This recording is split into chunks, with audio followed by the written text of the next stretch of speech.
തുടങ്ങിയ ഒരു മനുഷ്യനെ ദാവീദിൽ ദൈവം കണ്ടു എന്ന് വിശുദ്ധ ഗ്രന്ഥം സാക്ഷ്യപ്പെടുത്തുന്നു. ഈ കാലഘട്ടത്തിലും ദൈവത്തിൻ്റെ ഹൃദയത്തിന് ബോധിച്ച ചില മനുഷ്യരെ ദൈവം കാണുന്നു, ദൈവം തിരഞ്ഞെടുക്കുന്നു, ദൈവം അവരെ ഉപയോഗിക്കുന്നു.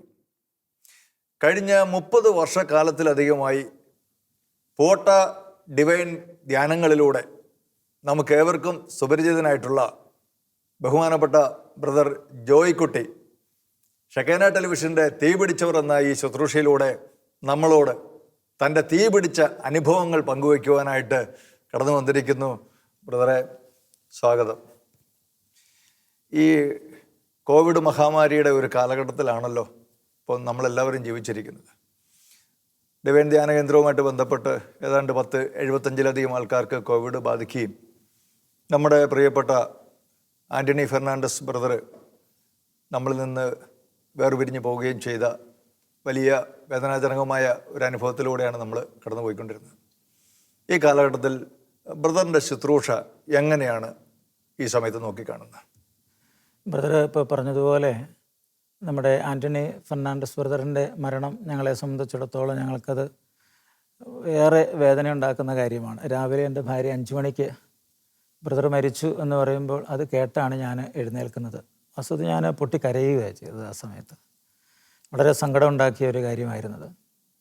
അദ്ദേഹത്തിന് ശരീരത്തിന് ചെറിയ ക്ഷീണം ഉണ്ടായി. ഹോസ്പിറ്റലിൽ ചെന്നു, ടെസ്റ്റ് നടത്തി, പിറ്റേ ദിവസം വരാൻ പറഞ്ഞു. അന്ന് ചെന്ന് കഴിഞ്ഞപ്പോഴേക്കും കോവിഡ് പോസിറ്റീവ് ആണെന്നറിഞ്ഞു. അന്ന് വൈകുന്നേരം തന്നെ ആൾ മരിക്കുകയാണ് ചെയ്തത്. അത് ഞങ്ങൾക്ക് ഷോക്ക് ഉണ്ടാക്കിയെന്ന് മാത്രമല്ല, എന്തെങ്കിലും ഇതിനു വേണ്ടി ചെയ്യണം എന്നുള്ളൊരു തീരുമാനം ഞങ്ങളുടെ മനസ്സിലേക്കുണ്ടായി.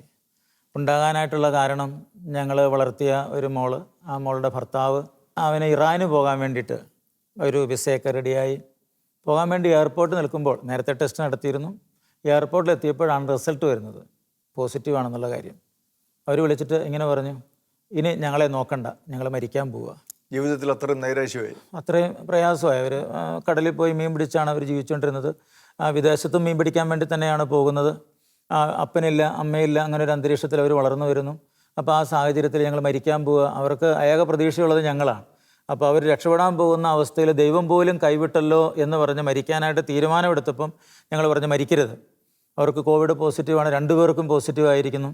ഞങ്ങളുടൻ തന്നെ ഞങ്ങൾ ചാലക്കുടിയിൽ നിന്നൊരു ഹോസ്പിറ്റലിൽ നിന്ന് ഒരു ഹോമിയോ മരുന്ന് വാങ്ങിച്ച് ആ മരുന്നുമായി 1 മാസത്തെ ഭക്ഷണം സാധനങ്ങളൊക്കെ ആയിട്ട്, അരി സാധനങ്ങളൊക്കെ ആയിട്ട് വണ്ടിക്കകത്തായി അവിടെ ചെന്നു. നിങ്ങളിങ്ങോട്ട് വരരുതേ എന്നാണ് പറഞ്ഞിരിക്കുന്നത്. ഞങ്ങളവിടെ ചെല്ലാനുള്ള കാരണം കർത്താവ് നമ്മുടെ കൂടെയുണ്ട് എന്നുള്ളൊരു ബോധ്യവും വിശ്വാസവും തന്നെയായിരുന്നു. അപ്പോൾ ഗവൺമെൻറ് പറയുന്ന പോലെ സാമൂഹിക അകലമൊക്കെ പാലിച്ചുകൊണ്ട് തന്നെയാണ് ഞങ്ങൾ എല്ലാ കാര്യം ചെയ്തുകൊണ്ടിരുന്നത്. അവിടെ ചെന്നു, ഈ ഭക്ഷണ സാധനങ്ങളൊക്കെ കൊടുത്തു, മരുന്ന് കൊടുത്തു. അവരുടെ മരുന്ന് കൃത്യമായിട്ട് കഴിക്കാനായിട്ട് പറഞ്ഞു. 3 കുഞ്ഞുങ്ങളുണ്ട്, അവരെ മാറ്റി നമ്മൾ വേറൊരു സ്ഥലത്തേക്കാക്കി. ഈ മരുന്ന് 5 ദിവസം അവർ കഴിച്ചു. അതിനുശേഷം ടെസ്റ്റ് നടത്തി, അത് നെഗറ്റീവ് ആയിരിക്കുന്നു. പിന്നീട് ഈ മരുന്ന് നിങ്ങൾ അനേകർക്ക് കൊടുക്കുകയും ഇങ്ങനെ ഒരു ശുശ്രൂഷ തന്നെ നിങ്ങൾ ഏറ്റെടുക്കുകയും ചെയ്തു? അതെ, തീർച്ചയായിട്ടും. അങ്ങനെ ഡിവൈൻ ധ്യാനമന്ദിരത്തിൽ ഫെർണാണ്ടസ് ബ്രദറിന് മരിച്ചു എന്നുള്ളറിഞ്ഞു കഴിഞ്ഞപ്പോൾ അവിടെ പലർക്കും കോവിഡ് ബാധിച്ചുകൊണ്ടിരിക്കുന്നു, പലർക്കുമായിരിക്കുന്നു. അങ്ങനെ 72 പേർക്കോളം രോഗമായി. ഈ അവസരത്തിൽ ഞങ്ങൾ മരുന്ന് സംഘടിപ്പിച്ച് അവർക്കെല്ലാവർക്കും തന്നെ മരുന്ന് കൊടുത്തു. അവരെ ക്വാറന്റൈനിലാക്കി. ആരും തന്നെ ആ സമയത്ത്, നേരത്തെ ഇവിടെ ക്വാറന്റൈൻ ആയിരുന്നു, ഡിവൈൻ ധ്യാനമന്ദിരം തന്നെ ക്വാറന്റൈനായിട്ട് പ്രഖ്യാപിച്ചൊരു സമയമുണ്ടായിരുന്നു. അതേ സ്ഥലം തന്നെ നമ്മുടെ ഡിവൈനിലെ ഗുഡ്നസ് TV-യിലെ ജോലിക്കാർ, അവർ വർക്കേഴ്സ്, ടെക്നീഷ്യന്മാരാണ് രോഗികളായത് കൂടുതൽ ആളുകളും. അപ്പോൾ അവർക്ക് ഞങ്ങൾ മരുന്ന് കൊണ്ട് കൊടുക്കും. രാവിലെ ഉച്ചയ്ക്കും വൈകുന്നേരം അവർക്ക് ഭക്ഷണമൊക്കെ അവിടെ നിന്ന് കൊടുത്താലും പഴങ്ങളൊക്കെ വാങ്ങിച്ചു കൊടുക്കണമായിരുന്നു. അതെല്ലാം ഞങ്ങൾ പലരെയോട് സംഘടിപ്പിച്ച് കൊണ്ടുവന്ന് അവിടെ കൊണ്ട് കൊടുക്കും. അച്ഛന്മാരൊക്കെ ഒരു മുറിയിലൊരു സ്ഥലത്ത്, പിന്നെ ഇവരിവിടെ പലരും പറയാൻ കൊണ്ട് ചെല്ലരുത്, പ്രശ്നമുണ്ട്, രോഗം ബാധിക്കും എന്നൊക്കെ പറയുമ്പോൾ പോകാനുള്ള ധൈര്യം കിട്ടുന്നത് ഞങ്ങൾ നേരത്തെ തന്നെ മരുന്ന് കഴിച്ചിട്ടുണ്ട്. അതുകൊണ്ട് ഞങ്ങൾക്ക് ഈ രോഗം ഉണ്ടാവില്ല എന്നുള്ള ഉറപ്പായിരുന്നു ഞങ്ങളുടെ ഉള്ളിലുണ്ടായിരുന്നത്. അതുകൊണ്ട് അങ്ങനെ ചെയ്യാനായിട്ട് സാധിച്ചു. അവർക്ക് മാത്രമല്ല, ഞങ്ങളിവിടെ ഈ തൃശ്ശൂരടുത്ത് വിയൂർ എന്ന് പറയുന്നൊരു സ്ഥലത്ത് ഒരു കമ്പനിയിൽ 70ഓളം പേർക്ക് ഞങ്ങൾ മരുന്ന് കൊണ്ട് കൊടുത്തു. അവർക്കും എല്ലാം നെഗറ്റീവായി തീർന്നു. അപ്പോൾ ഞങ്ങളുടെ ആ കൊച്ചിന് മരുന്ന് കൊടുത്ത് സൗഖ്യം കിട്ടിയതാണ് ഞങ്ങളിത് കൊടുക്കാനായിട്ട് കാരണമായി തീർന്നത്. അത് വളരെ സന്തോഷകരമായ ഒരു അനുഭവമാണല്ലോ ബ്രദറെ. നിങ്ങളിലൂടെ അനേകർക്ക് ഈ മരുന്ന് എത്തിച്ചു കൊടുക്കാനും ധൈര്യപൂർവ്വം ഈ അവരുടെ വീടുകളിലും മറ്റും കടന്നു ചെന്ന് ശുശ്രൂഷ ചെയ്യാനോ ഒക്കെ സാധിച്ചത്. എനിക്ക് തോന്നുന്നു ഈ കാലഘട്ടത്തിൽ നമ്മുടെ ശുശ്രൂഷകളെ കർത്താവ് ആ രീതിയിൽ ഒന്ന് തിരിച്ചുവിട്ടെന്ന് തോന്നുന്നു അല്ലേ? അതെ അതെ അതെ, ശുശ്രൂഷ ചെയ്യാനായിട്ട് കൂടുതൽ പേരൊക്കെ നമുക്കത് ചെയ്യാം. ഒരു ധൈര്യം, എൻ്റെ ഭാര്യയ്ക്കാണെങ്കിൽ ഭയങ്കര ധൈര്യമാണ് ഈ കാര്യത്തിൽ. ആളൊരു ലാബ് ടെക്നീഷ്യൻ ആയിരുന്നു. അപ്പോൾ അതുകൊണ്ട് മെഡിക്കൽ ഫീൽഡുമായിട്ട് നല്ല ബന്ധമുണ്ട്. ആളാണെങ്കിൽ പറഞ്ഞു നമുക്കത് പോകണം, ആ കാര്യങ്ങളൊക്കെ ചെയ്യണം എന്ന് പറഞ്ഞ് ഞങ്ങൾ രണ്ടുപേരും, എൻ്റെ ഒപ്പം നിൽക്കുവാണ് എൻ്റെ ഭാര്യ, അല്ലെ ഭാര്യയോടൊപ്പം ഞാൻ നിൽക്കുന്നത്, ഞങ്ങൾ രണ്ടുപേരും കെട്ട നിൽക്കുന്നത് പോലെയാണ്. അങ്ങനെ ഒരുമിച്ച് നിൽക്കുമ്പോഴല്ലേ മുന്നോട്ട് പോകാനായിട്ട് പറ്റുള്ളൂ. ചിലപ്പോൾ ഞാൻ മനസ്സിലാക്കുന്നത് ബ്രദറിൻ്റെ വചന ശുശ്രൂഷയോടൊപ്പം തന്നെ ഒത്തിരിയേറെ പാവങ്ങളെ കരുതുന്ന ഒരു വലിയ ശുശ്രൂഷ നിങ്ങളുടെ ഭവനത്തോടനുബന്ധിച്ചുമൊക്കെ ചെയ്തതായിട്ട് ഞാൻ മനസ്സിലാക്കിയിട്ടുണ്ട്. പ്രത്യേകിച്ച് തീർത്തും അനാഥരായ, ആരും സഹായിക്കാനില്ലാത്ത, പ്രത്യേകിച്ച് ഈ ചില പ്രസവത്തോടനുബന്ധിച്ച് ആരും നോക്കാനില്ലാത്ത അങ്ങനെയുള്ള സ്ത്രീകളെയൊക്കെ സ്വന്തം ഭവനത്തിൽ കൊണ്ടുവന്ന് താമസിപ്പിച്ച് അവരുടെ പ്രസവം എടുത്ത് ആ കുഞ്ഞുങ്ങളെ വളർത്തി അങ്ങനെയൊക്കെയുള്ള ഒരു വലിയ ശുശ്രൂഷ ചെയ്യുന്നതിനെക്കുറിച്ച് ഞാൻ കേട്ടിട്ടുണ്ട്. ബ്രദർ അതിനെക്കുറിച്ചൊന്ന് പറയാമോ? ശുശ്രൂഷ എന്ന് പറഞ്ഞാൽ അങ്ങനെ ചെയ്യാൻ വേണ്ടി വന്ന ഒരു ശുശ്രൂഷയല്ലത്. ഒരിക്കൽ ഡിവൈൻ ധ്യാനമന്ദിരത്തിൽ നിന്ന് തടത്തലച്ചൻ ഇങ്ങനെ പറഞ്ഞു, 7 മാസം ഗർഭിണിയായ ഒരു സ്ത്രീ ഇവിടെയുണ്ട്, നിങ്ങൾ അതിനെ നോക്കണം. ഞാൻ കൂടെ ഉണ്ടായിരുന്ന ഒരാളോട് പറഞ്ഞു, അയാൾക്കൊരു 2 നില വീടുണ്ട്, ആ വീട്ടിൽ അയാൾ ഒറ്റയ്ക്കാണ്, അപ്പോൾ ആ വീട്ടിൽ താമസിപ്പിക്കാമെന്ന് ചോദിച്ചു. അപ്പോൾ അയാൾ പറഞ്ഞു, ഞാനിപ്പോൾ ഈ ഗർഭിണിയായ സ്ത്രീയെ കൊണ്ട് വീട്ടിലോട്ട് ചെന്ന് കഴിഞ്ഞാൽ എൻ്റെ ഭാര്യ എന്നെ ഓടിച്ചു വിടും, അപ്പം എൻ്റെ ഭാര്യ എന്നാലും വരുന്നുണ്ട്. ഞാൻ പറഞ്ഞു, തടത്തലച്ചൻ ഇങ്ങനെ പറഞ്ഞു, ഒരു സ്ത്രീ ഇങ്ങനെ നിൽപ്പുണ്ട്, ഗർഭിണിയാണ്, എന്താ ചെയ്യേണ്ടത്? അതിനെന്താ നമുക്ക് ഇവിടുന്ന്, അന്ന് ഞങ്ങൾക്ക് വണ്ടിയൊന്നുമില്ല, ഇപ്പോൾ ഡിവൈനും തന്നെ വണ്ടിയിൽ ഞങ്ങൾ ആ സ്ത്രീയെ വീട്ടിൽ കൊണ്ടുവന്നു. 10 മാസത്തോളം ഞങ്ങൾ നോക്കി. അതിനുശേഷം ഞങ്ങൾ തൃശ്ശൂർ ഇരിഞ്ഞാലക്കുട തന്നെ ഒരു അച്ഛന്മാരിങ്ങനെ നോക്കുന്നൊരു സെൻ്ററുണ്ട്, അവിടെ നമ്മളാക്കി. അവരൊത്തിരി സഹായിച്ചു, അച്ഛന്മാരും സിസ്റ്റേഴ്സും ഒക്കെ നമ്മളെ സഹായിച്ചു. അവിടെ പ്രസവം കഴിഞ്ഞപ്പോൾ അവർ പറഞ്ഞു, ഇനി എങ്ങോട്ടാണ് കൊണ്ടുപോകുന്നത്? അപ്പോൾ പ്രസവത്തിന് മുമ്പ് തന്നെ ആ സഹോദരി പ്രസവിക്കാനായിട്ട് ഓപ്പറേഷൻ തിയേറ്ററിൽ കയറുന്ന സമയത്ത് എന്നോട് പറയാം, എനിക്കെന്തെങ്കിലും പറ്റിയാൽ കൊച്ചിനെ നോക്കിക്കണം, എനിക്കെന്തെങ്കിലും വന്നാൽ കൊച്ചിൻ്റെ കാര്യം ആരും നോക്കും. ഒരു കുഴപ്പമില്ല, നമ്മളൊരു ധൈര്യം കൊടുക്കുക. എന്താ സംഭവിക്കാൻ പോകുന്നത് നമുക്കറിയാൻ പാടില്ല, എന്നാലും നമ്മളൊരു ധൈര്യം കൊടുത്തു. നമ്മളിതിനെ പിന്നെ വീട്ടിലേക്ക് കൊണ്ടുവന്നു, വീട്ടിൽ കൊണ്ടുവന്ന് നോക്കി, അങ്ങനെ ശുശ്രൂഷിച്ച് അങ്ങനെ പലരെയും. ഒരിക്കലും പനക്കലച്ചനാണെങ്കിൽ ഒരു സഹോദരിയെ ഇങ്ങനെ ഒരു കടയിൽ ജോലി ചെയ്യാൻ വേണ്ടി പോയതാണ്. 3 മക്കളുള്ള ഒരപ്പൻ ദുരുപയോഗിച്ചതാണ്, അത് ഗർഭിണിയായി. അതിനെ അബോർഷൻ ചെയ്യാൻ വേണ്ടി എറണാകുളത്തേക്ക് കൊണ്ടുപോകുന്ന വഴിക്ക് ഡിവൈൻ ധ്യാനമന്ദിരത്തിൻ്റെ മുമ്പ് വന്നപ്പം എനിക്കൊന്ന് പ്രാർത്ഥിക്കണമെന്ന് പറഞ്ഞിറങ്ങി പനക്കലച്ചൻ്റെ മുറിയിൽ വന്നു. അച്ഛാ എന്നെ രക്ഷിക്കണമെന്ന് പറഞ്ഞു. അച്ഛൻ ആ പെങ്കൊച്ചിനെ എൻ്റെ അടുക്കിലേക്ക് വിട്ടു. എൻ്റെ ഭാര്യ, ഞങ്ങളൊന്നിച്ചാണല്ലോ, ഞങ്ങളുടെ ശുശ്രൂഷ ഒന്നിച്ചായതുകൊണ്ട് ഞങ്ങൾ രണ്ടുപേരോട് സംസാരിച്ചു. കേരളത്തിന് വെളിയിൽ സിസ്റ്റേഴ്സ് നടത്തുന്നൊരു സ്ഥാപനം ഉണ്ടായിരുന്നു, അവിടെ കൊണ്ടുപോയാക്കി.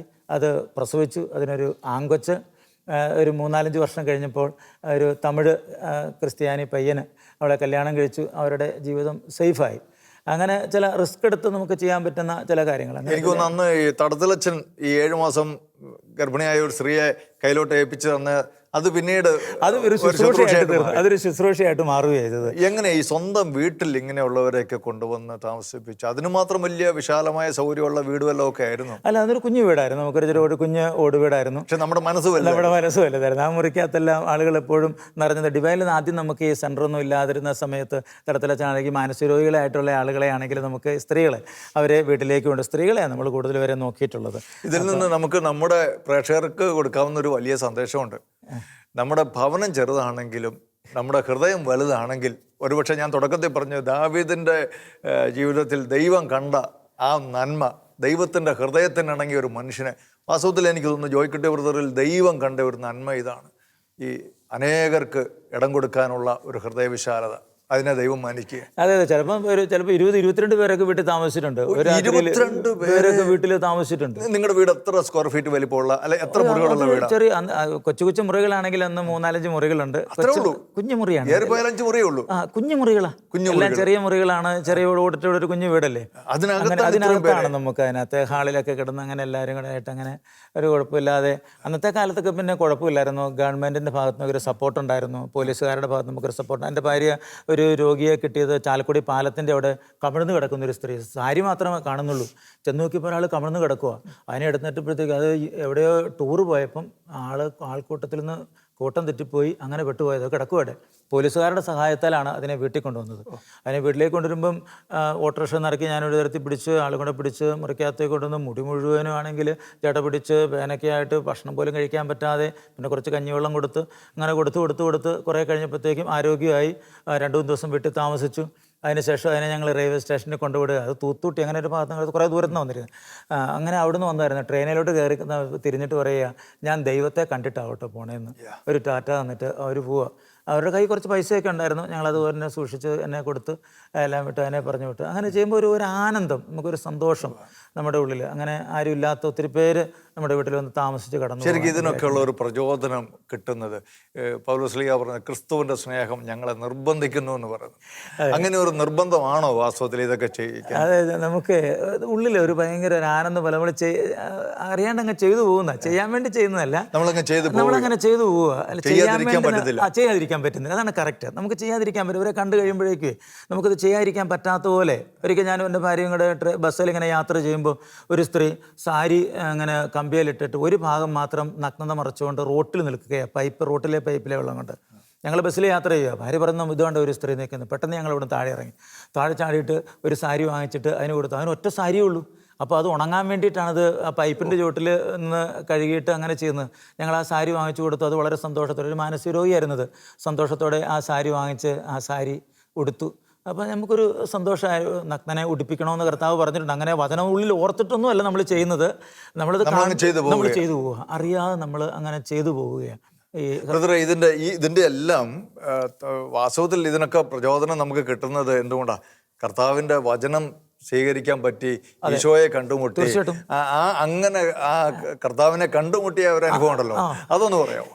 കർത്താവിനെ കണ്ടുമുട്ടാൻ ഞാൻ അനുഭവമായി തീർന്നത് എങ്ങനെയാണെന്ന് ചോദിച്ചാൽ, എൻ്റെ നാട്ടിൽ നിന്ന് ഒരു ചേട്ടത്തി പോട്ടയ്ക്ക് ആളുകളെ കൊണ്ടുപോകുന്നുണ്ടായിരുന്നു. അങ്ങനെ ആളുകളെ കൊണ്ടുപോകുമ്പോൾ അന്ന് ഞാൻ കള്ളു കുടിച്ചൊക്കെ നടക്കുന്ന കാലമാണ്. കള്ളു കുടിച്ച് മൂലമറ്റത്തായിരുന്നു, സ്വന്തം നാട്ടിൽ. കള്ളു കുടിച്ച് നടക്കാന്ന് പറഞ്ഞാൽ കള്ളുകുടി ഒരു തെറ്റാന്നിട്ട് എനിക്ക് അങ്ങനെ തോന്നിയിട്ടില്ല. കാരണം എൻ്റെ ചാച്ചൻ ഷാപ്പിൽ കള്ളു കച്ചവടം, കറിക്കച്ചവടം അങ്ങനെ ആയിരുന്നത് കൊണ്ട് ചെറുപ്പം മുതലേ ഷാപ്പിൽ കള്ളടക്കാൻ പോവുക. ഷാപ്പുമായിട്ടുള്ള ബന്ധമായതുകൊണ്ട് മദ്യപാനം ഒരു പാപമാണെന്ന് എനിക്ക് പോട്ടെ വന്ന് ധ്യാനം കൂടുമ്പോൾ മാത്രമേ മനസ്സിലായിട്ടുള്ളൂ. നമ്മളൊരു പാരമ്പര്യമായിട്ട് എടുത്തു. നമുക്കതൊരു തെറ്റായിട്ട് തോന്നിയിട്ടേ ഇല്ല. കാരണം മദ്യപാനം മൂലം എൻ്റെ കുടുംബത്തിൽ ഒരു അലമ്പോ വഴക്കോ ബഹളവോ ഒന്നും ഉണ്ടായിട്ടില്ല. കാരണം ഉണ്ടാകത്തതിൻ്റെ കാരണം അപ്പനും കുടിക്കും, അമ്മയും കുടിക്കും, മക്കളും കുടിക്കും, എല്ലാം കുടിക്കും. പിന്നെ ആരോടെ വഴക്കുണ്ടാക്കുന്നത്? അപ്പോൾ പിന്നെ ഒരു വഴക്കിന്റെ ആവശ്യം ആ കുടുംബത്തിലില്ലല്ലോ. അപ്പൊ മദ്യപാനം കൊണ്ട് അങ്ങനെ ഒരു പ്രശ്നം. ആ ധ്യാനം കൂടാനായിട്ട് നമ്മളെ പറഞ്ഞു വിടുന്നത്. അങ്ങനെ ഡിവൈനില്ല, പോട്ടയില. നമ്മൾ പോട്ടയിലേക്ക് ഒരു ദിവസം കൊണ്ട് ഒരു 1 ഡേ ശുശ്രൂഷിക്കുക. അന്ന് ഡിവൈൻ ആയില്ല, ഞാൻ വരുന്ന കാലത്ത് ഡിവൈൻ ആയിട്ടില്ല. ഇപ്പൊ പോട്ടയിലേക്ക് നമ്മൾക്ക് ഇങ്ങനെ വണ്ടിക്ക് ആളെ കൊണ്ടുവരുന്നുണ്ട്. അങ്ങനെ ആ കൂട്ടത്തിൽ ഞാൻ പോട്ടയിലെത്തി കഴിയുമ്പോഴത്തേക്ക് എല്ലാവരും ദൈവത്തെ സ്തുതിക്കുന്നു, ഹല്ലേലൂയ എന്ന് പറഞ്ഞ് സ്തുതിക്കുന്നു. ഭയങ്കര സ്തുതിപ്പൊക്കെ കേൾക്കുക.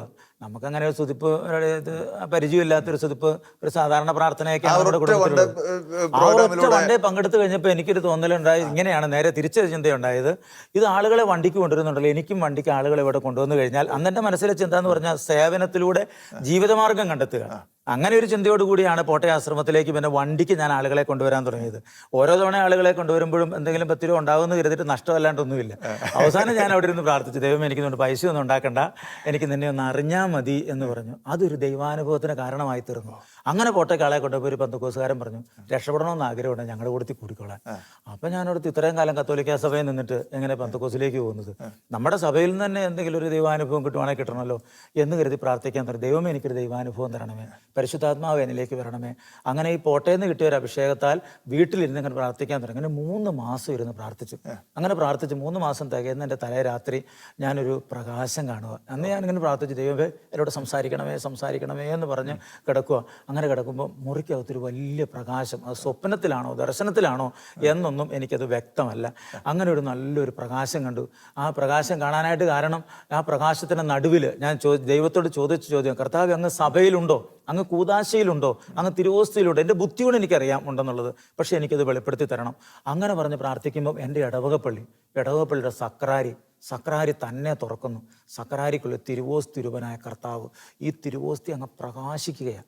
ഈ പ്രകാശത്തിൻ്റെ തീവ്രത കൊണ്ട് ഞാനിങ്ങനെ പറഞ്ഞു, മതി കർത്താവേ മതി, എനിക്കിത് താങ്ങാവുന്നതിലും വലുതാ എന്ന് പറഞ്ഞ് പെട്ടെന്ന് വെള്ള ഉടുപ്പും ചുവന്ന ഷാളും ധരിച്ച യേശുവിൻ്റെ മനുഷ്യരൂപം, ഈശോ എന്നെ അരികിലേക്ക് വന്ന് എന്നെ കൈകളിൽ എടുത്തുകൊണ്ട് പോകുന്ന ഒരു സ്വപ്ന ദർശനം എനിക്കുണ്ടാകുക. പിറ്റേ ദിവസം രാവിലെ ഞാൻ ഈ പോട്ടയ്ക്ക് ആളുകളെ കൊണ്ടുവരുന്നുണ്ടെങ്കിലും ഷാപ്പിൽ ചാച്ചനുണ്ട്, ചാച്ചൻ്റെ അടുക്കിലേക്ക് പോകണം. പക്ഷെ അന്ന് എനിക്ക് ഷാപ്പിലേക്ക് പോകാനായിട്ട് തോന്നുന്നില്ല, പോകാനൊരു താല്പര്യമില്ല. ഷാപ്പിൽ ചെന്ന് കഴിഞ്ഞിട്ട് എനിക്ക് ആ ഷാപ്പിൻ്റെ മണമെല്ലാം ദുർഗന്ധമായിത്തീരുന്നു. എനിക്ക് നേരത്തെ അങ്ങനെയല്ല, ആ ഷാപ്പിലെ മണം എനിക്ക് വളരെ സന്തോഷമായിരുന്നു. എനിക്ക് ഷാപ്പിലേക്ക്, ചാച്ചാ എനിക്ക് പറ്റുന്നില്ല, ചാച്ചാ എനിക്ക് തലവേദന, ഞാൻ പോവുക. എന്നാൽ നീ പൊക്കോ എന്ന് പറഞ്ഞു. അന്ന് അവിടെ നിന്ന് ഇറങ്ങിപ്പോന്നു. ആ ഷാപ്പ് തന്നെ പലതവണ തന്നെ തീ പിടിച്ച് അങ്ങനെയാണെന്നല്ല കത്തി ആ ഷാപ്പ് തന്നെ ആ പ്രദേശത്ത് നിന്നുപോയി. നമുക്കൊരു ദൈവാനുഭവമായി തീർന്നു. അന്ന് മുതൽ ഞാൻ പള്ളിയിലേക്ക് പോകാനായിട്ട് തുടങ്ങി. എന്ന് പറഞ്ഞാൽ നേരത്തെ പള്ളിയിൽ പോകും, വ്യക്തിപരമായിട്ടുള്ളൊരു പ്രാർത്ഥന. പള്ളിക്ക് വിശുദ്ധന്മാരുടെ എല്ലാം നടുക്ക് രൂപക്കൂട്ടിൻ്റെ എല്ലാം ഞങ്ങളുടെ പള്ളിയുടെ പുറകെ രൂപക്കൂടെല്ലാം നിരത്തി വെച്ചിരിക്കുക. അപ്പോൾ അതിനിടയ്ക്ക് പോയി അവരോട് ഇങ്ങനെ പറയും, നിങ്ങളൊക്കെ രക്ഷപ്പെട്ടു, നിങ്ങളൊക്കെ സ്വർഗത്തിൽ ചെന്ന് നമ്മളെ സഹായിക്കണേ എന്ന് പറഞ്ഞ് ഒറ്റയ്ക്ക് ഇരുന്ന് ഇങ്ങനെ സംസാരിക്കുക, പ്രാർത്ഥിക്കുക.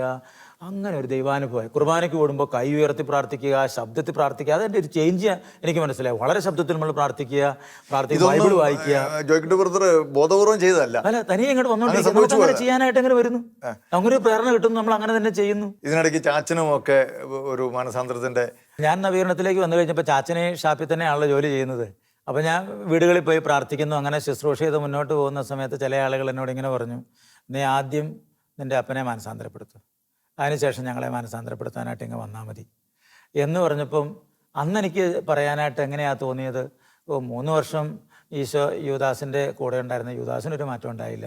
അങ്ങനെ ചിലർക്ക് മാറ്റം ഉണ്ടാകുന്ന നിർബന്ധമില്ല, ഞാനേതായാലും മുന്നോട്ട് തന്നെ പോവുക. ചിലവരുടെ ശരിയാകും, ശരിയായില്ല എന്നുള്ളത് 12 പേരെ തെരഞ്ഞെടുത്തിൽ ഒരെണ്ണം പോയി. അപ്പോൾ എന്ന് പറഞ്ഞാൽ ഒരെണ്ണമൊക്കെ പോകും, അത് പറഞ്ഞിട്ട് കാര്യമില്ല. എല്ലാവരും രക്ഷപ്പെടണം എന്നുള്ള ദൈവത്തിൻ്റെ ആഗ്രഹം മാത്രമാണ്. ദൈവം ആഗ്രഹിക്കുന്നു എല്ലാവരും രക്ഷപ്പെടണം, ഒരാൾ പോലും നശിക്കരുതെന്നാണ് ദൈവത്തിൻ്റെ ആഗ്രഹം. പക്ഷേ ദൈവത്തിൻ്റെ ആഗ്രഹത്തോട് നമ്മൾ സഹകരിച്ചാലല്ലേ നമുക്ക് ദൈവാനുഭവം കിട്ടുകയുള്ളൂ. ഏതായാലും ക്രമേണ ചാച്ചൻ നവീകരണത്തിലേക്ക് വന്നു, കൃപ സ്വീകരിക്കാനായിട്ട് ഇടയായി തീർന്നു. അങ്ങനെ ചാച്ചൻ കുറേ കാലം അങ്ങനെ മുന്നോട്ട് പോയി. പിന്നീട് എങ്ങനെയാണ് ബ്രദറെ ഈ വചന പ്രഘോഷണ മേഖലയിലേക്ക് ആ മേഖലയിലേക്ക് എനിക്ക് വരാനായിട്ട് കാരണം ഈ പോട്ടയ്ക്ക് ഞാൻ ആളുകളെ കൊണ്ടുവരുന്നുണ്ടായിരുന്നല്ലോ. അങ്ങനെ കൊണ്ടുവന്നുകൊണ്ടിരുന്ന കാലത്ത് പോട്ടെ ആശ്രമത്തിൽ വചനം പ്രസംഗിക്കുന്ന ബഹുമാനപ്പെട്ട ജോണം ചെറിയുള്ളിയച്ഛനെ പരിചയപ്പെടാനായിട്ട് ഇടയായി തീർന്നു. അങ്ങനെ അച്ഛനോട് ഞാൻ എൻ്റെ ദൈവാനുഭവമൊക്കെ ഇങ്ങനെ പങ്കുവയ്ക്കുമായിരുന്നു. അങ്ങനെ പങ്കുവെച്ചുകൊണ്ടിരുന്നപ്പോൾ അച്ഛനോട് പറഞ്ഞു, ഒരു കാര്യം ചെയ്യുക, ജോയ്ക്കുട്ടിക്ക് താല്പര്യമാണെങ്കിൽ അങ്ങനെ ഒരു സാക്ഷിയൊക്കെ പറയാനായിട്ടൊരു അവസരം തരാം. ഞാൻ അച്ഛനോട് സംസാരിച്ചു. കാരണം ഞാൻ ഈ ദൈവാനുഭവത്തിലേക്ക് വന്ന സമയത്ത് ഒരു പ്രാർത്ഥനാ കൂട്ടായ്മയൊക്കെ രൂപപ്പെടുത്തി. അങ്ങനെ ആ പ്രാർത്ഥനാ കൂട്ടായ്മ ഒരു 3-4 വർഷം മുന്നോട്ട് പോയി. ആ അവസരത്തിൽ വഴി കവലകളിലൂടെ നടന്ന് സുവിശേഷം പ്രസംഗിക്കാനായിട്ടൊരു താല്പര്യം. നമ്മൾ ഈ ഒരു തീ പിടിച്ച അനുഭവമാണല്ലോ അത്. ഒരു കാട്ടുതീ പിടിക്കുന്ന പോലെ, ഒരു മെഴുകുതിരി കത്തുന്ന പോലെ അല്ല ദൈവാനുഭവം ഉണ്ടാകുക എന്ന് പറഞ്ഞത്. മെഴുകുതിരി കത്തുന്ന പറഞ്ഞാൽ കാറ്റ് വന്നാൽ പക്ഷേ കാട്ടുതീ പിടിച്ചു കഴിഞ്ഞാൽ ആളി കത്തുമല്ലേ, കത്തിച്ചങ്ങോട്ട് പോവുക. നമുക്കിരിക്കാൻ പറ്റുന്നില്ല. നമ്മൾ ഓട്ടമാണത്. ഓട്ടം എന്ന് പറഞ്ഞാൽ നമ്മൾ ഓടിക്കൊണ്ടിരിക്കുക. പള്ളിക്കകത്ത് പ്രസംഗിക്കാൻ പറ്റില്ലെങ്കിൽ വഴിവെക്കി പ്രസംഗിക്കുക, അങ്ങനെ മുന്നോട്ട് പോവുക. അങ്ങനെ നമ്മൾ മുന്നോട്ട് പോകുന്ന ഒരു സാഹചര്യം ക്രമേണ പള്ളിയിലൊക്കെ അനുവാദമായി കേട്ടോ. നമുക്ക് ആദ്യമൊക്കെ ഇങ്ങനെ തടസ്സം വന്നു കഴിഞ്ഞാൽ നമ്മളെല്ലാ ദിവസവും ഇങ്ങനെ പള്ളിയിൽ പോകുന്നതുകൊണ്ട് വികാരിച്ചും പറഞ്ഞു, നീ എന്ന് ഇങ്ങനെ എൻ്റെ പള്ളിക്കകത്തിരുന്ന് എന്തോ പറയുന്നുണ്ടല്ലോ. അപ്പോൾ അച്ഛൻ എന്നെ കാണുമ്പോൾ പ്രൈസ്തലോട് എന്ന് പറഞ്ഞ് എന്നെ കളിയാക്കും. അതാ പ്രൈസ്തലോട് വരുന്നുണ്ട് എന്നൊക്കെ പറഞ്ഞ് ആ കാലത്ത് ധ്യാനം കൂടുന്ന ഒരു പ്രൈസ്തലോട് എന്ന് പറയുന്ന രീതി ഉണ്ടായിരുന്നല്ലോ. അവസാനം അച്ഛന് ഭയങ്കര താല്പര്യമായി എന്നോട്. അച്ഛൻ പറയും, നീ ഒരു കാര്യം ചെയ്യും, നീ പള്ളി വന്ന് പ്രാർത്ഥന നടത്തിക്കോളാൻ പറഞ്ഞു. അങ്ങനെ നമുക്ക് പള്ളി പ്രാർത്ഥന നടത്താനായിട്ട് അനുവാദമായി. ധാരാളം പേര് വീട്ടിൽ തന്നെ പ്രാർത്ഥന നടത്തുമ്പോൾ തന്നെ 100-400ഓളം പേര് വീട്ടിൽ ആളുകൾ കൂടുമായിരുന്നു. 400ഓളം പേര് വീട്ടിൽ വലിയൊരു കൺവെൻഷൻ പോലെ നമുക്ക് ആളുകൾ കൂടുമായിരുന്നു. എല്ലാ ഞായറാഴ്ചകളിൽ ഞങ്ങൾ ഒരുമിച്ച് കൂടിക്കൊണ്ടിരുന്നത്. അങ്ങനെ ധാരാളം പേര് അങ്ങനെ കൂടുമായിരുന്നു. ഒരു പ്രാർത്ഥനാലയം എന്ന പേര്, ഒരു 3 കോയിൽ പ്രാർത്ഥനാലയം എന്ന പേരിൽ ഒരു പ്രാർത്ഥനാലയം ആ പ്രദേശത്തുള്ള ധാരാളം മാനസാന്തരങ്ങളുണ്ടായി. ധാരാളം യുവാക്കന്മാര്, യുവതികള്, വൃദ്ധരായിട്ടുള്ള ആളുകൾ, അവരൊക്കെ മാനസാന്തരപ്പെട്ടു. ക്യാൻസർ രോഗികൾ സുഖപ്പെടുക, രോഗശാന്തി. പിന്നെ കർത്താവിൻ്റെ വചനം പ്രസംഗിക്കുന്ന എല്ലാ സ്ഥലത്തും ഉണ്ടാകുക എന്നുള്ളത് സ്വാഭാവികമാണത്. അതൊരു വ്യക്തിയെ പറയാനായിട്ട്. ഈ പോട്ട ഡിവൈൻ ധ്യാന കേന്ദ്രങ്ങളിലേക്ക് ശുശ്രൂഷ വളരാനുള്ള സാഹചര്യം അത് ഞാൻ പറഞ്ഞല്ലോ, ഈ ചെറിയ സംസാരിച്ചു. അച്ഛൻ ഇങ്ങനെ കൊടുത്തി കൊണ്ടുപോകാനായിട്ട് തുടങ്ങി. അത് കഴിഞ്ഞതിന് ശേഷം അച്ഛൻ്റെ ധ്യാനത്തിന് പോവും. സാക്ഷ്യം പറയാനായിട്ട് എന്നെ കൊണ്ടുപോയത്. സാക്ഷ്യം പറയാനായിട്ട് കൊണ്ടുപോയി. ആദ്യത്തെ ധ്യാനത്തിന് ഞാനിവിടെ ചെന്ന് കഴിഞ്ഞപ്പോൾ ഇവർ വരാനായിട്ട് വൈകി, ടീം വരാനായിട്ട് വൈകി. അപ്പം ഞാൻ കയറി ഒരു പാട്ടൊക്കെ പാടി, ഒരു സ്തുതിപ്പൊക്കെ നടത്തി, ഒരു വചന പ്രസംഗമൊക്കെ നടത്തി. പാട്ട് കുറേശ്ശെ പാടും. അപ്പോൾ അതുകൊണ്ട് പാട്ടൊക്കെ പാടി, ഒരു സ്തുതിപ്പൊക്കെ നടത്തി, ഒരു ശുശ്രൂഷയൊക്കെ നടത്തി കഴിഞ്ഞപ്പോൾ അച്ഛനോട് പറഞ്ഞാൽ, അവിവേകമാണെന്ന് ക്ഷമിക്കണം കേട്ടോ അച്ഛാ, നിങ്ങൾ വരാത്തതുകൊണ്ട് ഞാൻ തുടങ്ങി വെച്ചു. ഇതാ വിവേകം, നമ്മൾ സമയത്ത് ആ കാര്യം ചെയ്യുക എന്നുള്ളതാണ് എന്നൊക്കെ പറഞ്ഞ് പിന്നെ അച്ഛൻ്റെ ടീമിലായി. അച്ഛൻ ചില വിഷയങ്ങളൊക്കെ നമ്മളെ പറഞ്ഞ് ഒരുക്കി. അങ്ങനെ നല്ലൊരു ട്രെയിനിങ് എനിക്ക് ചെറിയുള്ളിയച്ഛനോട് കിട്ടി. അച്ഛൻ എൻ്റെ സ്പിരിച്വൽ ഫാദറാണ്. അങ്ങനെ ആത്മീയ പിതാവായിട്ട് ഈ കാലം അത്രയും. എന്തൊക്കെയായിരുന്നു ആദ്യകാലങ്ങളിലെ പ്രസംഗം വിഷയങ്ങളൊക്കെ എന്തൊക്കെയായിരുന്നു? എനിക്ക് ആദ്യം തന്നത് മാതാപിതാക്കളും മക്കളും തമ്മിലുള്ള വിഷയമാണ് എനിക്ക് ആദ്യം അച്ഛൻ തന്നത്. പിന്നെ നമുക്ക് പിന്നെ ഞാൻ പ്രസംഗത്തിലേക്ക് വരാനായിട്ട് എല്ലാ വിഷയങ്ങളും പ്രസംഗിക്കാൻ പഠിച്ചത് എന്നാന്ന് വെച്ചാൽ, ഈ ചെറിയുള്ളച്ഛൻ്റെ കൂടെ ധ്യാനം കഴിഞ്ഞതിന് ശേഷം പോട്ടെ ആശ്രമത്തിൽ വന്നാണ് താമസിക്കുന്നത്. അങ്ങനെ ആശ്രമത്തിൽ താമസിക്കുമ്പോൾ അവിടെ താമസമുള്ള ധ്യാനം നടക്കുന്നുണ്ട്. താമസമുള്ള ധ്യാനത്തിൽ പ്രസംഗിക്കാനായിട്ട് ചിലർ വരാതിരുന്നാൽ, അപ്പം എത്തിയിട്ടില്ലെങ്കിൽ അവിടുത്തെ അന്നത്തെ സുപ്പീരിയർ അച്ഛൻ ജെയിംസ് കോക്കട്ടത്തിലച്ഛൻ, അച്ഛൻ എന്നെ വിളിക്കും. എന്നിട്ട് പറയും, ജോയ്ക്കുട്ടി ഇന്നൊരാൾ വന്നിട്ടില്ല, അതുകൊണ്ടൊരു പ്രസംഗം നടത്താവോ എന്ന് അപ്പൊ അതൊരു വലിയൊരു അനുഗ്രഹമായി. അപ്പോൾ ഞാൻ പറഞ്ഞു, എൻ്റെ അച്ഛാ എനിക്ക് പ്രസംഗിക്കാനൊന്നും കിട്ടും, അത് നിനക്ക് അറിയാവുന്ന പറഞ്ഞാൽ അത് എന്നെ വിഷയമാണെന്നൊക്കെ പറഞ്ഞ് പറയും. ആ പറ്റുന്ന പോലെയൊക്കെ പറയും. ശരിയാവോ എന്നൊക്കെ അറിയാൻ പാടില്ല, നമ്മൾ പറയും. അച്ഛൻ പറയും നന്നായിരിക്കുന്നു എന്നൊക്കെ അച്ഛൻ പറയും. ഇങ്ങനെ ഓരോ വിഷയവും പറഞ്ഞ് ആരും ഇല്ലാത്തപ്പോൾ പകരത്തിന് പ്രസംഗിച്ച് നമ്മളെല്ലാ വിഷയവും പ്രസംഗിക്കാനായിട്ട് പഠിച്ചു. അപ്പോൾ ഇനിയും പലരും വരാതിരിക്കാനായിട്ട് ഒരു ആഗ്രഹം ഉള്ളിൽ വന്നു. വരാതിരിക്കാനുള്ള ആഗ്രഹം വന്നിട്ടില്ല. കാരണം എന്താണെന്ന് വെച്ചാൽ പലപ്പോഴും ഈ ഡിവൈൻ ധ്യാന മന്ദിരത്തിലൊക്കെ പിന്നീട് ഞാൻ ശുശ്രൂഷ പോട്ടെ എന്ന് പിന്നെ ഡിവൈനിലേക്ക് വന്നു. അങ്ങനെ ഡിവൈനിലേക്ക് പനക്കലച്ചൻ തന്നെ വിളിക്കുന്നത്, എവിടെ ഒരാൾ പകരത്തിന് അല്ലെ ഒരാൾക്ക് വരാൻ പറ്റിയില്ല, അല്ലെങ്കിൽ ഒരു വണ്ടി അപകടം ഉണ്ടായി, അല്ലെങ്കിൽ വണ്ടി മിസ്സായിപ്പോയി, അല്ലെങ്കിൽ പനി വന്നു, അപ്പോൾ അങ്ങനെ വരുമ്പോൾ പകരത്തിന് പ്രസംഗിക്കാനായിട്ട് നിനക്ക് പറ്റുമോ എന്ന് എന്നോട് ചോദിച്ചു. ഞാൻ പറഞ്ഞു റെഡി ആച്ചാൽ ഞാൻ വരാം, കാരണം പകരത്തിന് പ്രസംഗിച്ചാണ് നമ്മൾ വന്നിട്ടുള്ളത്. അതുകൊണ്ട് അങ്ങനെ വരുമ്പോൾ ചിലപ്പോൾ നമ്മുടെ പേര് അനൗൺസ് ചെയ്ത് സ്റ്റേജിലേക്ക് വരുമ്പോഴായിരിക്കാം പ്രസംഗിക്കാനായിട്ട് ശരിയായിട്ട് നിയോഗിക്കപ്പെട്ട വ്യക്തി വരുന്നത്. അപ്പൊ ഞാൻ വളരെ സന്തോഷത്തോടെ ഇറങ്ങി സന്തോഷത്തോടെയാണോ? വളരെ സന്തോഷത്തോടെ ഞാൻ മാറിക്കൊടുത്തിരുന്നത്. എനിക്കൊരു സന്തോഷമായിരുന്നത്. എനിക്ക് ഇന്നും ചിന്തിക്കുന്ന ഒരു കാര്യം, ശുശ്രൂഷ ചെയ്യാനായിട്ട് അവിടെ ആളില്ലെങ്കിൽ ചെല്ലുക. ഇവിടെ പട്ടത്തലച്ചൻ ആണെങ്കിൽ നമ്മുടെ ജെറുസലേം ധ്യാന മന്ദിരത്തിലെ പട്ടത്തച്ഛന് അവിടെ ആരെങ്കിലും വരാനായിട്ട് വന്നില്ലെങ്കിൽ ആ സമയത്ത് വിളിച്ചാലും ഞാനിവിടെ വരും. അപ്പോൾ അച്ഛനോട് ഞാൻ പറഞ്ഞു, വെച്ചാൽ ആളില്ല എന്ന് പറഞ്ഞാൽ ആ സെക്കൻഡ് വിളിച്ചാലും അയ്യോ വൈകിപ്പോയല്ലോ, അല്ലെങ്കിൽ നേരത്തെ വിളിച്ചില്ലല്ലോ, അങ്ങനെ ഒരു പ്രശ്നം എനിക്കില്ല. ചില പലർക്കും തങ്ങൾക്ക് അനുവദിക്കപ്പെട്ട സമയത്ത് നിന്ന് ഒരു 10 മിനിറ്റ് കുറഞ്ഞു പോയാൽ ഭയങ്കര ഈഗോ പ്രോബ്ലം ഉണ്ടാകുന്ന. പക്ഷെ ബ്രദറിന് ഇങ്ങനെ ശുശ്രൂഷയിലോട്ട് സ്റ്റേജിലോട്ട് കയറാൻ തുടങ്ങുന്ന സമയത്ത് പോലും മാറ്റി നിർത്തിയിട്ട് വേറൊരാളെ കയറ്റി വിടുമ്പോൾ അന്ന് ഇങ്ങനെയുള്ള ഈഗോ പ്രോബ്ലംസ് ഒന്നും ഉണ്ടായിട്ടില്ല. അങ്ങനെ അന്നും ഉണ്ടായിട്ടില്ല. ഇന്നും നമുക്ക് അങ്ങനെ ഒരു പ്രശ്നം ഇല്ലത്. എന്താണോ നമ്മുടെ മനസ്സ് അങ്ങനെ ദൈവം അങ്ങനെ രൂപപ്പെടുത്തിയതായിരിക്കാം, അതുകൊണ്ടായിരിക്കും അങ്ങനെ തോന്നുന്നു. പിന്നെ നമുക്ക് ശുശ്രൂഷയ്ക്ക് കുറവില്ലായിരുന്നല്ലോ. ശുശ്രൂഷയുടെ ഒരു സമൃദ്ധി ദൈവം തന്നിട്ടുണ്ട്. ഇഷ്ടംപോലെ ശുശ്രൂഷകർക്ക് ശുശ്രൂഷ നൽകാനോ ധാരാളം ശുശ്രൂഷകരെ വാർത്തെടുക്കാനും അങ്ങനെയുള്ള അവസരങ്ങളൊക്കെ ദൈവം ഇഷ്ടംപോലെ തന്നു. നമ്മൾ മാറി നിന്ന് മറ്റുള്ളവർക്ക് നമ്മൾ പ്രസംഗിക്കാൻ അവസരം കൊടുത്ത് അങ്ങനെ നൽകുമ്പോൾ നമുക്കും അവസരങ്ങൾ ഇഷ്ടംപോലെ പുറത്തേക്ക് മറ്റ് സ്ഥലങ്ങളിലേക്കും ഒക്കെ ശുശ്രൂഷയ്ക്കായിട്ട് പോകാനായിട്ട് ദൈവം കൊണ്ടുപോയിട്ടുണ്ടോ? അതെ, ഡിവൈൻ ധ്യാന മന്ദിരത്തിൽ തന്നെ നമ്മൾ മെയിൻ സ്റ്റേജിൽ എല്ലാ ദിവസവും തന്നെ എനിക്ക് ക്ലാസ് ഉണ്ടായിരുന്നു. ഞാൻ പകരക്കാരനായിരുന്നു പറഞ്ഞല്ലോ. അപ്പോൾ ആര് വന്നില്ലെങ്കിൽ എല്ലാ ദിവസവും എനിക്ക് ക്ലാസ് ഉണ്ട്. അതുകൊണ്ട് ആരെങ്കിലുമൊക്കെ ദിവസം വരാതിരിക്കും. അപ്പോൾ ചിലരൊക്കെയാണ് എൻ്റെ കൂടെയുള്ള ചിലരൊക്കെ ആണെങ്കിലും ഇങ്ങനെ പറയും, ജോയിക്കിട്ട് പറഞ്ഞാൽ എല്ലാ ദിവസവും ക്ലാസ് ഉണ്ടല്ലോ, ഞങ്ങൾക്ക് ഒരു ക്ലാസ് പോലും ഇല്ലല്ലോ. വാസ്തവത്തിൽ എനിക്കൊരു ക്ലാസ് പോലും ഇല്ല. എനിക്കൊരു ക്ലാസ് പോലും ഇല്ല. ആരെങ്കിലും ഇല്ലാത്തതിന്റെ ക്ലാസ്സാണ് വാസ്തവത്തിൽ വരുന്നത്. ആരും വരാത്തതിന്റെ ക്ലാസ്സാണ് നമുക്ക് 4 ദിവസം വന്നിരിക്കുക. എൻ്റെ ക്ലാസ് അല്ലത്. എനിക്കൊന്ന് ബ്രദറിന്റെ ആ താഴ്മയെ ദൈവം മാനിച്ചതാ. ദൈവം അങ്ങനെ ചെയ്തു. അങ്ങനെ നമുക്ക് ആരും ഇല്ലെങ്കിൽ ആ ശുശ്രൂഷ ഇപ്പോൾ വിശുദ്ധ കുർബാനയ്ക്ക് കൂടുക. ഈ കോവിഡ് കാലഘട്ടങ്ങളിൽ എല്ലാ ദിവസവും നമുക്ക് കുർബാന കിട്ടി.